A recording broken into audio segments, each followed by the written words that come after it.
mình nói ai chocolate rồi có cái hai sô cô la từ đó cô ní bảo bảo để con lụi chất sơ lá cứ tha best selling mỏ cứ mình con cho chất miền tên cho ngàyนี้ยังมาធ្វើទាំងអស់គ្នាបែបប្រាស់ជាមួយនឹងម្សៅសូកូឡាសតអត់មានជាតិស្ករអត់មានជាតិទឹកដោះគោនឹងទេចំពោះប្រភេទម្នុយនេះជាចិត្តប្រាសូកូឡាសតដែលសារតែយើងអាចកំណត់ភាពល្វីងផ្អែមជូរចត់អីដោយខ្លួនឯងបានតែម្ដងអត់ដូចជាប្រភេទម្សៅដែលគេលីស្រាប់តែគ្រាន់តែឆុងមួយទឹកក្តៅទេអញ្ចឹងឥឡូវនេះយើងមកឆុងដោយដាក់ជាមួយនឹងម្សៅសូកូឡាសតមួយស្លាបព្រាកន្លះដោយស្លាបព្រារំពាស់បែបហ្នឹងមកបងអាចលំអៀងតិចតិចបងអត់មានសភានឹងទេ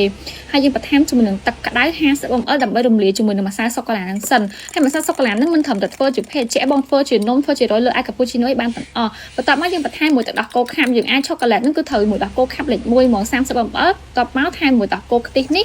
45 ml ចូលទៅនិងទឹកដោះគោស្រស់ម៉ាក់អីក៏បានដែរចំនួន50 ml អញ្ចឹងគ្រឿងផ្សំ4មុខទេម្សៅសូកូឡាទឹកដោះគោស្រស់ទឹកដោះគោខ្ទិះហើយនិងទឹកដោះគោខាប់ឥឡូវនេះយើងកូរឲ្យរំលាយចូលគ្នាហើយយើងផ្ទេរចូលជាមួយនឹងកែវ22អោនរបស់យើងមកយើងអាចស្រោចជាមួយទឹកដោះគោខ្ទិះយកពណ៌យកក្លិនពីទិទៀតមកព្រោះជាការសាច់គេបងដែលគាត់មានគ្រឿងផ្សំអាចសាកល្បងបានតែបើអត់មានទេអាចឆាត់ចូលពេកបានទាំងឧបករណ៍ទាំងគ្រឿងផ្សំគឺយើងមានលក់ណាបង